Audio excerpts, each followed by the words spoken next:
সত্তৰে গলত বান্ধা মাধৱৰ নাম কৃষ্ণৰ কিংকৰে কহে বোলা ৰাম ৰাম হৰি ৰাম ৰাম ৰাম। সাত্বিক ভাৱাপন্ন হৈ ঈশ্বৰ কৃষ্ণদেৱৰ নাম সদা সৰ্বদা আশ্ৰয় কৰি এই সংসাৰৰ পৰা পৰম গতি লাভৰ বাবে নিজকে সেই ব্যৱস্থাটোৰ মাজত অৱগাহন কৰোৱা, মানে সোমোৱাই লোৱা, সেই ব্যৱস্থাটোৰ মাজলৈ নিজকে লৈ যোৱা। কৃষ্ণৰ কিংকৰে কহে বোলা ৰাম ৰাম। এনেকৈ কৃপালু গুৰুজন বস্তুৱে আমি সমস্ত জনা জীৱৰ প্ৰতি উপদেশ প্ৰদান কৰিছে। সমস্ত জনাৰে জ্ঞাত আপোনা হ'বৰ যে ভাগৱতত মূল 10টা লক্ষণ আছে আৰু এই 10টা লক্ষণ কেনেধৰণে প্ৰকাশিত হৈছে আপোনা সমস্ত জনাৰে জ্ঞাত। 12টা স্কন্ধ আছে আৰু এই 12টি স্কন্ধক এটি মন্ত্ৰৰে প্ৰকাশ কৰিছে। ওম নমো ভগৱতী বাসুদেৱায়। ওম প্ৰথম মন্ত্ৰ, তাক অকলশৰীয়াকৈ কোৱা হৈছে প্ৰণৱ মন্ত্ৰ। আৰু ওক আশ্ৰয় কৰি বাকী 11টি অক্ষৰ মানে আখৰক সংযোজন কৰি 12 অক্ষৰ মানে 12টি আখৰত 12টি স্কন্ধ প্ৰকাশিত হৈছে। প্ৰথম, দ্বিতীয়, তৃতীয়, চতুৰ্থ এনেধৰণে এই 12টি স্কন্ধত আছে সৰ্বমুঠ 10টা লক্ষণ। আৰু এই 10টা লক্ষণ আৰম্ভ হৈছে মূল সংস্কৃত ভাগৱতৰ 3য় স্কন্ধৰ পৰা। প্ৰথম স্কন্ধ হ'ল ভাগৱতৰ পাতনি যে কলিমল, কলিৰ মলৰ পৰা কেনেকৈ আমি নিজকে উদ্ধাৰ কৰিব লাগিব তাৰে জ্ঞান প্ৰথম স্কন্ধত সুন্দৰভাৱে প্ৰকাশিত হৈছে। দ্বিতীয় স্কন্ধ হ'ল কৰ্মমল, যে আমি কৰ্ম কেনেকৈ শুদ্ধ কৰিব লাগিব আৰু কৰ্ম শুদ্ধ নকৰালৈকে ভাগৱতৰ মূল দৰ্শন আমি কেতিয়াও লাভ কৰিব নোৱাৰিম। কলি ক'ত ক'ত থাকে, কলি 16জনীয়া পৰিয়ালটোৰ বিষয়ে আপোনা হ'বৰ জ্ঞাত যে কলি যেতিয়া লগ পাইছিল অভিশপ্ত পৰীক্ষিত ৰাজাই, তেতিয়া কলিৰ লগত কথোপকথন হওঁতে আমি কথাখিনি অকণমান চমুকৈ আগবঢ়াই দিয়া হৈছে। কলিয়ে থাকিবৰ বাবে ৰজা পৰীক্ষিতৰ পৰা ঠাই বিচাৰিছিল আৰু ৰজা পৰীক্ষিতে কলিক থাকিবলৈ ঠাই দিছিল। তো এইখিনিতে আৰু এটা প্ৰশ্ন হয় যে কলিক পৰীক্ষিতে থাকিবলৈ ঠাই দিয়াৰ আগত সত্য ত্ৰেতা দাপৰত কলিৰ উপস্থিতি নাছিল নেকি? মনত প্ৰশ্ন হয়। যদি পৰীক্ষিতে কৈছে জৈতক নৃপতি বুলন্ত কলি দিলো তোক স্থান, জৈত খেলে জোৱা পাশা কৰে মদ্যপান। য'ত য'ত জোৱা খেল হ'ব, পাশা খেল হ'ব, মদ্যপান কৰা হ'ব, সেই স্থানত কলি তই থাকিবি। যদি পৰীক্ষিতেহে কলিক থাকিবলৈ ঠাই দিছিল, তেতিয়াহ'লে যুধিষ্ঠিৰৰ সহিত পঞ্চপাণ্ডৱে কৌৰৱৰ লগত পাশা খেল খেলা নাছিল নেকি? তেতিয়া কলিৰ উপস্থিতি নাছিল নেকি? নিশ্চিত ৰূপত আছিল। কলিক থাকিবলৈ ঠাই দিয়া পৰীক্ষিতৰ সেই বাক্যৰ দ্বাৰা আমি এইটোহে বুজিব লাগিব যে ৰজা পৰীক্ষিতে কলিক সোঁৱৰাইহে দিছে, মনত পেলাইহে দিছে। হেৰৌ কলি, সত্য ত্ৰেতা দাপৰ এই 3 যুগত তই প্ৰকৃততে যি যি স্থানত অৱস্থান কৰি তোৰ কাৰ্য সম্পাদন কৰি আছিলি, বৰ্তমান তোৰ ৰাজত্বৰ সময় আহি পৰিল যদিও তই কিন্তু সকলোৰে ওপৰত প্ৰভুত্ব বিস্তাৰ কৰিবলৈ নাযাবি আকৌ। তই সেই স্থানতে থাকিবি আগতে য'ত আছিলি, মাত্ৰ পৰিমাণটো বেছি হ'ল। যদি সত্য যুগত মানুহবিলাক 99% শুদ্ধ আছিল, তাৰ 1% হ'লেও ভুল আছিল। আৰু সেই 1% ভুলৰ মাজত কলিৰ অৱস্থান আছিল। সেইকাৰণে কলি বাকীসকলৰ দৃষ্টিগোচৰ হোৱা নাছিল। তাৰ পাছত ত্ৰেতা যুগত ৰাম অৱতাৰত মানুহখিনিৰ চিন্তাধাৰা অকণমান বদলি হ'ল, সলনি হ'ল। তাৰে এটা দৰ্শন আমি যদি চিন্তা কৰোঁ যে সত্যযুগত দেৱতা এক নিৰ্দিষ্ট স্থানত আছিল, দুষ্ট বা দৈত্যসকল এক নিৰ্দিষ্ট স্থানত আছিল। বেলেগ বেলেগ স্থান আছিল প্ৰত্যেকৰে বাবে। কিন্তু ত্ৰেতা যুগত দেৱতা আৰু অসুৰ একে লোকালোকতে থাকিবলৈ লয়।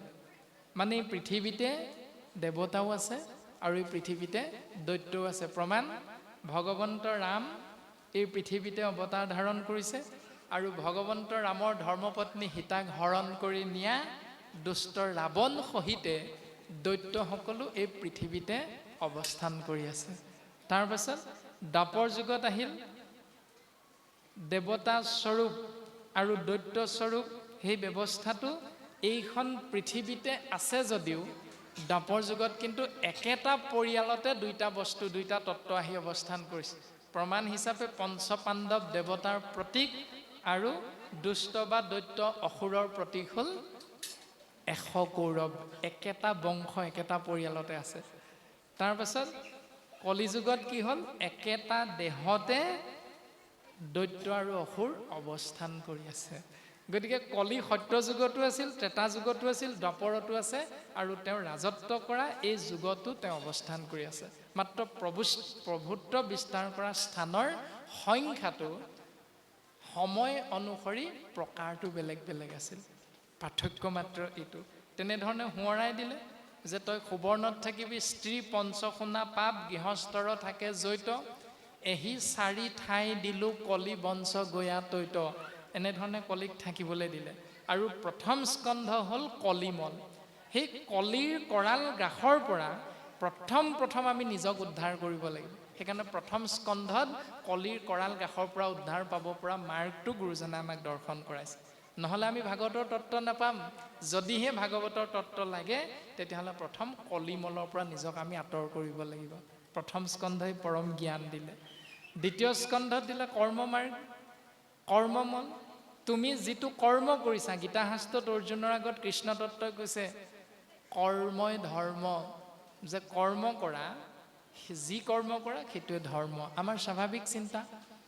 আমি প্ৰত্যেকেই ৰাতিপুৱা শুই উঠাৰ লগে লগে ৰাতি বিচনাত 10 বজালৈকে যেতিয়া আমি বিচনাত পৰোঁ 10 বজাত বা 11 বজাত, সেইখিনি সময়ৰ মাজত আমি যিখিনি ব্যৱস্থা পালন কৰোঁ সেই ব্যৱস্থা প্ৰত্যেকৰে বেলেগ বেলেগ। কোনোবাই হাতত দা এখন লৈ কিবা এটা ব্যৱস্থাৰ মাজত সোমাবলৈ যায়, কৰ্ম। কোনোবাই কান্ধত কোৰ এখন লৈ পথাৰলৈ যায়, কোনোবাই হাতত কুঠাৰ এখন লৈ বেলেগ এটা ব্যৱস্থাৰ মাজত যায়। প্ৰত্যেকটোৱে একোটা কৰ্ম। কিন্তু সেই কৰ্মটো শাস্ত্ৰই কিন্তু ধৰ্ম বুলি নাই কোৱা। ধৰ্ম তেতিয়াহে হ'ব যেতিয়া তুমি ভবা চিন্তাৰ লগত উৰণ বুৰণ গজন ভ্ৰমণ 4 মুঠি জীৱৰ মংগলটো নিহিত হৈ থাকিব। তাকহে ধৰ্ম বুলি কোৱা হৈছে। তুমি ভবা চিন্তাটো, তুমি কৰা হাত দুখনৰ ব্যৱস্থাটোত যদি কেৱল তোমাৰ বুলি ভাবি থকা ল'ৰাটো মোৰ ল'ৰা, মোৰ ছোৱালী, মোৰ ধন, মোৰ সম্পত্তি, মোৰ মাটি, মোৰ বাৰী, মোৰ গাড়ী, কেৱল মোৰ ব্যৱস্থাটোৰ মাজতহে আপুনি মই সোমাই আছোঁ, তেতিয়াহ'লে সেই কৰ্ম কেতিয়াও ধৰ্ম হ'ব নোৱাৰে।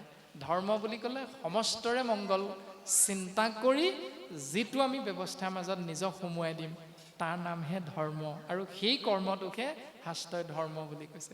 গতিকে সেই কৰ্মমল আমি বুজিব যেতিয়া পাৰিম, বুজি লৈ যেতিয়া তাক আমি নিজে শুদ্ধ ৰূপত আশ্ৰয় কৰিবলৈ চিন্তা কৰিম, তেতিয়াৰ পৰাহে আমাৰ কৰ্মটো ধৰ্মলৈ ৰূপান্তৰিত হ'ব।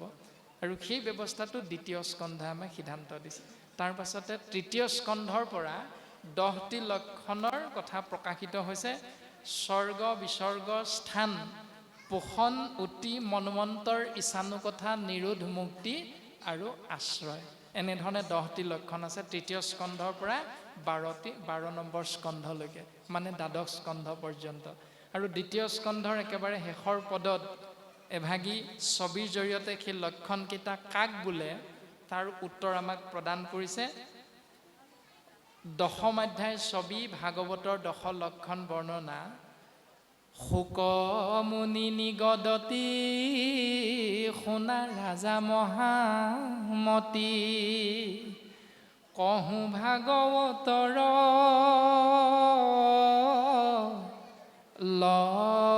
লক্ষণ পুৰুষৰ পায়া দৃষ্টি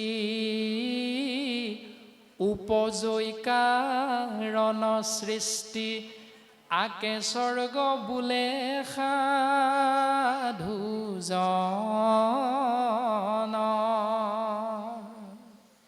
স্বৰ্গ কাক বোলে সিদ্ধান্ত দিলে পুৰুষৰ পায়া দৃষ্টি পুৰুষ মানে পৰমাত্মা কৃষ্ণ তত্ত্ব নিৰ্গুণ নিৰাকাৰ হৈ থাকোঁতে আমি কোনো দেখা নাপাওঁ আৰু সেইকাৰণে তেওঁ দেখা পোৱা এটা ৰূপ ধাৰণ কৰিছে সেইটো হ'ল সগুণ সাকাৰ ৰূপ শ্ৰীনাৰায়ণ যাক আমি পুৰুষ বুলি প্ৰকাশ কৰোঁ পুৰুষ ৰূপত প্ৰকাশিত হৈ তেওঁৰ দ্বাৰা যি মায়া তত্ত্বৰ সৃষ্টি হ'ল মানে এই সংসাৰখন সৃষ্টি হ'ল সেই সৃষ্টি হোৱা ব্যৱস্থাটোক কোৱা হৈছে সাধুসকলৰ মত ইহাকে আকে স্বৰ্গ বোলে সাধুজন তাৰমানে আমিও যেতিয়া এই সংসাৰলৈ আহিম কাৰোবাৰ পুত্ৰ হৈ কাৰোবাৰ কন্যা হৈ আৰু সেই পুত্ৰ বা কন্যাগৰাকীয়ে যেতিয়া আমি যৌৱনপ্ৰাপ্ত হৈ অকলহৰে থাকি মই কৰোঁ কোনো কাজ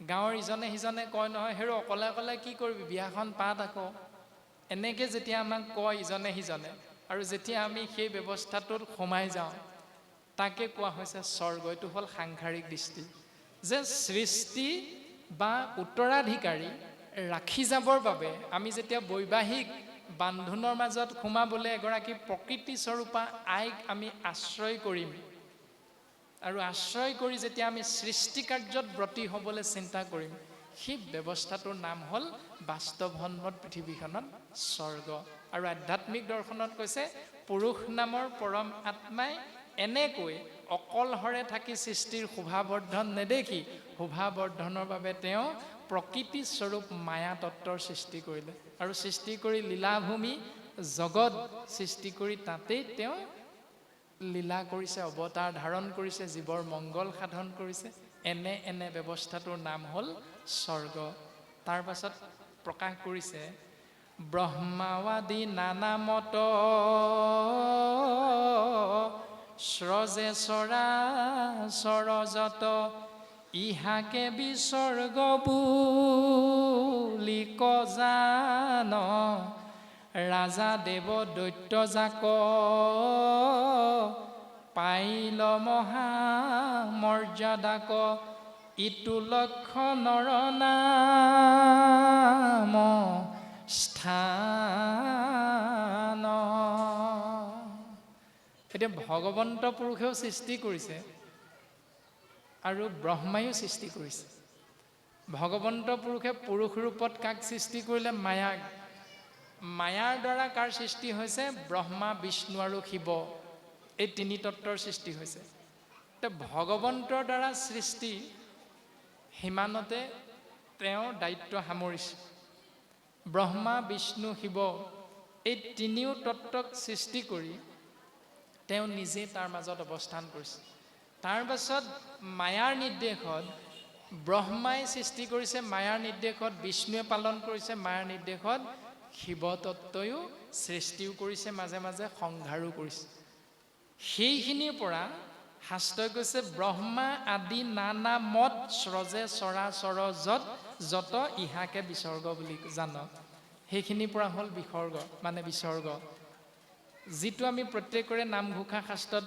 উপলব্ধি কৰোঁ ব্ৰহ্মা আদি কৰি জীৱ যত ৰাম ৰাম ৰাম ৰাম ৰাম মায়া সজ্জা মাজে আচয় ঘুমতি যায় ব্ৰহ্মাৰ পৰা যিখিনি সৃষ্টি আমাৰ জ্ঞাত হৈছে প্ৰত্যেকৰে কম বেছি পৰিমাণে সেইখিনিৰ পৰা সমস্তখিনি মায়াৰ মাজত আমি অৱস্থান কৰি আছোঁ তাৰ নাম হ'ল বিসৰ্গ তাৰমানে সি সঁচা নহয় ই হ'ল মিছা তাৰ পাছতে প্ৰকাশ কৰিলে ৰাজা দেৱ দৈত্য জাক পাইল মহা মৰ্যাদাক ইটো লক্ষণৰ নাম স্থান ব্ৰহ্মাৰ দ্বাৰা সৃষ্টি এই সংসাৰখনত প্ৰত্যেকে বাসস্থান নিৰ্ণয় কৰি লৈছে নিজে নিজে। স্বয়ম্ভুৱ মনু সৃষ্টি কৰিছে প্ৰজাপতি হিচাপে। প্ৰজাসকলক পালন কৰিবৰ বাবে ব্ৰহ্মাদেৱে 14জন মনুক সৃষ্টি কৰিছে। স্বৰ্গত দেৱতাসকলক থাকিবলৈ দিলে। তাৰপাছত দৈত্য অসুৰসকলক থাকিবৰ বাবে এক স্থান নিৰ্মাণ কৰিছে। 14 ভুৱন বুলি কৈছে স্বৰ্গ দেৱতাসকলৰ স্থান। ওপৰত 7 তলত 7, তাৰমানে অতল অতল বিতল হুতল তলাতল ৰসাতল মহিতল পাতাল এনেধৰণে সপ্তলোক। তাৰপাছত ওপৰত ভূ ভুৱ স জন তপ মহি সত্য এনেধৰণে 7 লোক। এয়া হ'ল 14 ভুৱন। ব্ৰহ্মাৰ পাছত এইখিনি সৃষ্টি হৈছে আৰু ইয়াতে প্ৰত্যেকৰে নিজৰ নিজৰ স্থান নিৰ্বাচন কৰি লৈছে। সেইকাৰণে তাৰ নাম, ইটো লক্ষণৰ নাম হ'ল স্থান। ৰাম মহাপাপী ভক্ত হয়, তাকো কৃষ্ণে নিস্তাৰয়। জানা ৰাজাই সিটো পোষণ, মহন্তৰ কোপে আখি হুৱে দুৰ্বাসনা ৰাখি। উটি জানা কৰিলো বৰ্ণন।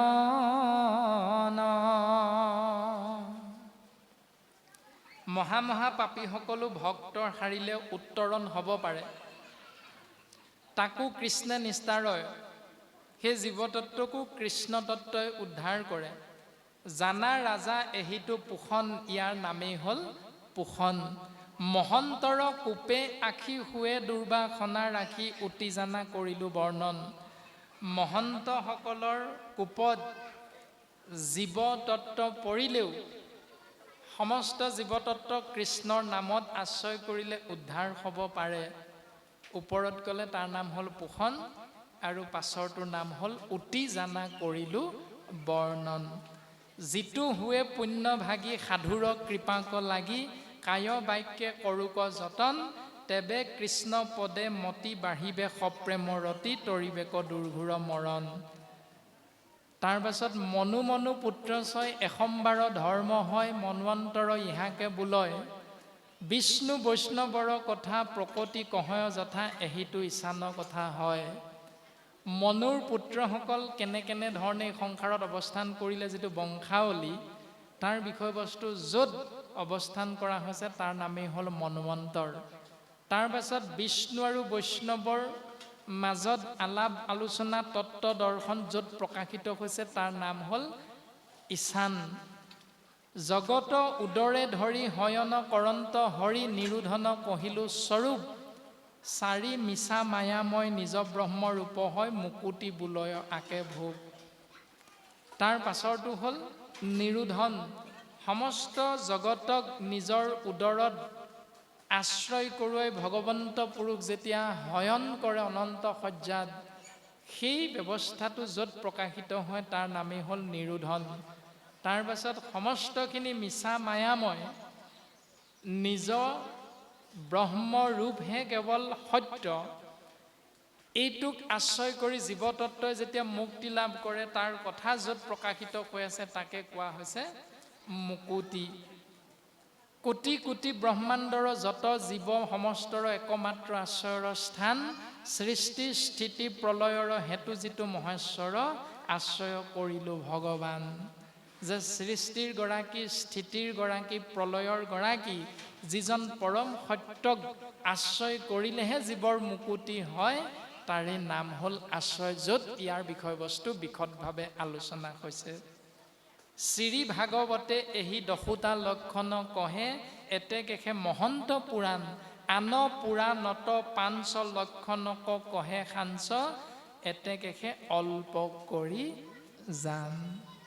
ভাগৱত হ'ল পুৰাণৰ সূৰ্য। বাকী 17 ভাগী পুৰাণত ক'ৰবাত 2টা লক্ষণ আছে, ক'ৰবাত 3টা 4টা 5টা 6টা 7টা 8টা এনেকৈ মুঠতে 10টা লক্ষণ প্ৰকাশিত হৈছে কেৱল পুৰাণৰ সূৰ্য স্বৰূপ মহাভাগৱতত।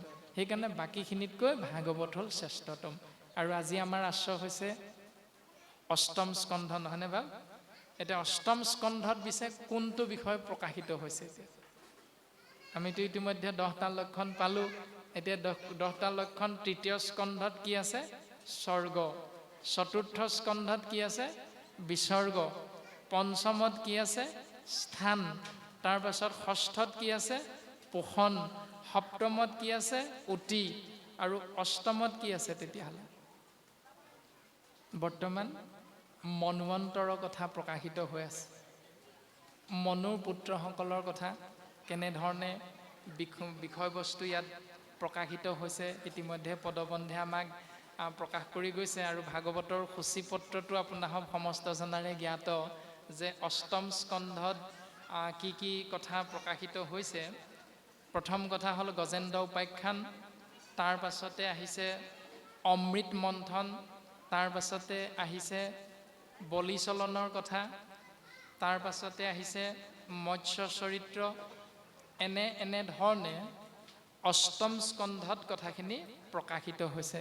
এতিয়া এই অষ্টম স্কন্ধত প্ৰকাশিত কথাখিনিক বৰ্তমান উতি বুলি মহন্তৰ কোপে আখি শুৱে দুৰ্বাসনা ৰাখি উতি জানা কৰিলোঁ বৰ্ণন। উতি হ'ল অষ্টম স্কন্ধত প্ৰকাশিত যে মহন্তসকলৰ কোপত পৰি জীৱতত্ব এই সংসাৰত অৱস্থান কৰি আছে। সেইকাৰণে সেই কাহিনীখিনি, সেই কথাখিনি য'ত প্ৰকাশিত হৈছে তাৰ নাম উতি বুলি ভাগৱতে সিদ্ধান্ত দিছে। এটা গজেন্দ্ৰ উপাখ্যান।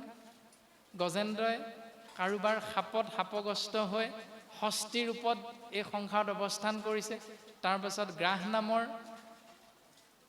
এটা জীৱতত্বৰ মাজত নিজকে অৱস্থান কৰোৱাই, শৰীৰৰ মাজত অৱস্থান কৰোৱাই অৰণ্যৰ মাজত এটি সৰোবৰত গ্ৰাহ ৰূপত অৱস্থান কৰি আছে।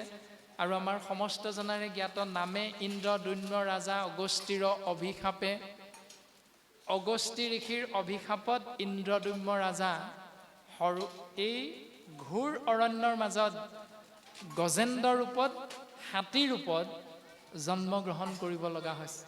তাৰপাছত হহু নামে গন্ধৰ্ব দেৱল ঋষিৰ অভিশাপত অৰণ্যৰ মাজত সৰোবৰত ঘৰিয়াল ৰূপত অৱস্থান কৰি আছে। আৰু 1000 বছৰ দুইজনে যুদ্ধ কৰি কৰি শেষত গজেন্দ্ৰই বুজি পালে যে এই সংসাৰত সৃষ্টিকৰ এক তত্ত্ব আছে যাৰ নাম হ'ল হৰি। সেইকাৰণে আমি সমস্ত জনাৰে কম বেছি পৰিমাণে জ্ঞাত হয় যে সুন্দে মেৰাই পদ্ম গোট ওপৰক তুলি গজেন্দ্ৰে শৰণ লৈলা ত্ৰাহি হৰি বুলি। গজেন্দ্ৰ নামৰ ষষ্ঠী আকাৰত থকা ইন্দ্ৰদৈন্য নামৰ ৰজা নামৰ জীৱতত্ত্বই সোঁৰডালেৰে কৃষ্ণ নামৰূপী পদ্মফুল, আমাৰ সকলোৰে জ্ঞাত। আমি কাহিনীটো অকণমান চমুকৈহে প্ৰকাশিত হৈছে, যিহেতু পাঠভাগ আজি হৈছিল না আমি বাৰু নাজানো কিমানৰ পৰা আৰম্ভ হৈছে, আমাৰ জ্ঞাত নহয়। তথাপিতো বা সমস্ত আমাক জনাব। আমি মাত্ৰ আংশিক প্ৰকাশ কৰি দিয়া হৈছে যে সহস্ৰ বছৰৰ যিটো যুঁজু অপ্ৰয়াসে জানিলোহো বন্দী ভৈলো বিধাতাৰ পাশে। গজেন্দ্ৰ উপাখ্যান কীৰ্তনত আপোনাসৱে নিশ্চয় পদবন্ধে কথাখিনি পাইছে। মনত প্ৰশ্ন হয় যে আমি ভাবোঁ যে 1000 বছৰ যেতিয়া মাতংগৰূপী ষষ্ঠী গজেন্দ্ৰ আৰু 1000 শক্তিৰ গৰাকী গ্ৰাহৰ লগত যেতিয়া যুদ্ধ হৈছিল, তেতিয়া সেই সৰোবৰটোত থকা ঘাঁহজাতীয় বন বা পদুম ফুলকে ভেট ফুলকে ধৰি যি তৃণ তাত জন্ম হৈছিল, সেইবিলাক তৃণৰ ৰূপত নিজৰ ৰূপটোত প্ৰকাশ হৈ থকা নাই, পানী হৈ থকা নাই, বোকা হৈ থকা নাই, এটা গেলগেলীয়া অৱস্থালৈ ৰূপান্তৰিত হ'ল। তেনে ক্ষেত্ৰত সেই সৰোবৰটোত গজেন্দ্ৰই পদুম ফুলপাহ ক'ত পালে? এনেকুৱা হয়তো প্ৰশ্ন আমাৰ হয়। এতিয়া শাস্ত্ৰই কৈছে পদুম ফুলক ভগৱন্ত পুৰুষে যে হাতত লয় শংখ চক্ৰ গদা পদ্ম কৰত তোমাৰ, কৃষ্ণৰূপে দৈৱগীত ভৈলা অৱতাৰ শংখ চক্ৰ গদা পদ্ম কৰত তোমাৰ। 4 অষ্টত 4 হাতত, কৰত মানে হাত, 4খন হাতত 4 বস্তু ভগৱন্ত আশ্ৰয় কৰে, শংখ চক্ৰ গদা পদ্ম। যাক কৃপালু গুৰুজনে আমাক 4 বস্তু দৰ্শন কৰাইছে, গুৰু, দেৱ, নাম আৰু ভকত। সেই পদুম ফুলপাহৰ প্ৰতীক হ'ল নাম পদ্ম ফুল। অৰ্থাৎ গজেন্দ্ৰই সুন্দে মেৰাই, সুন্দে মানে সুৰ, যিহেতু আকৃতিটো হ'ল হাতী, হাতীৰ সন্মুখৰ ফালে এডাল শুঁৰ থাকে আৰু সেই হাতীটোৰ শুঁৰডালেৰে পদুম ফুলপাহ ধৰি লৈছে মানে আমাৰ মনৰূপী শৰীৰটোত থকা 11 নম্বৰ ইন্দ্ৰিয়টোৰ দ্বাৰা আশ্ৰয় কৰা হৈছে নামৰূপী পদুম ফুল।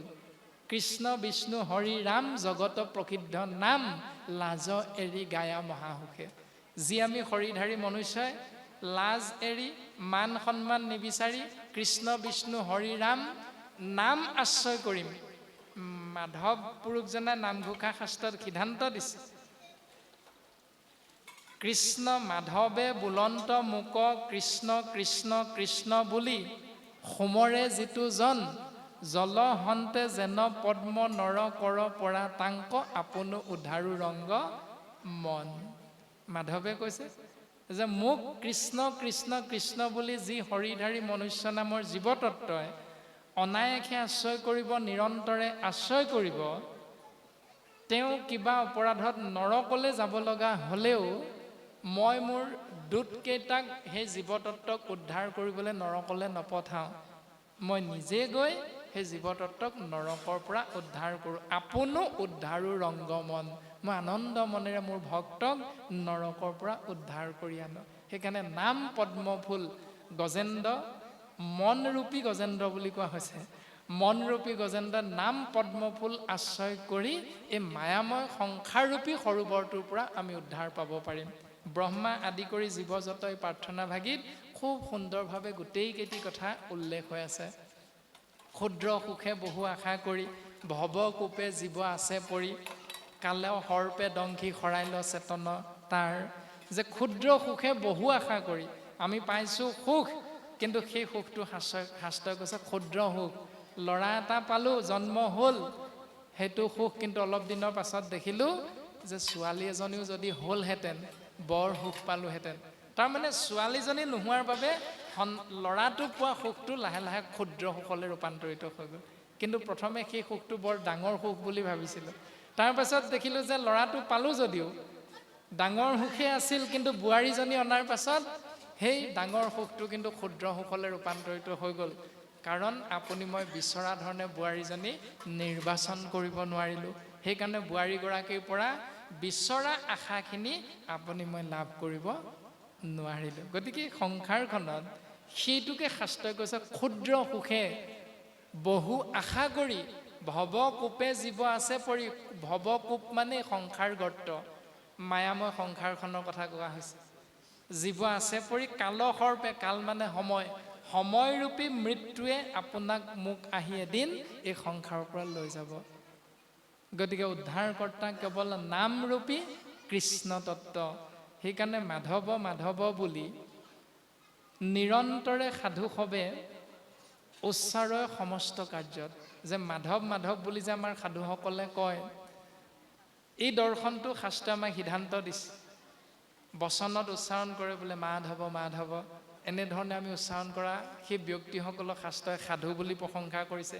আৰু যিসকল প্ৰকৃততে সাধু তেওঁলোকে মাধৱ মাধৱ বুলি উচ্চৰয় সমস্ত কাৰ্যত, প্ৰত্যেক মুহূৰ্ততে তেওঁলোকে মাধৱ বা কৃষ্ণ হৰি বিষ্ণু বুলি আশ্ৰয় কৰি থাকে। এনেধৰণে ভাগৱতৰ 2য় স্কন্ধই 10টি লক্ষণৰ কথা প্ৰকাশ কৰি আজি 8ম স্কন্ধৰ এই গজেন্দ্ৰ উপাখ্যানৰ দৰ্শনটো প্ৰকাশ কৰিছে।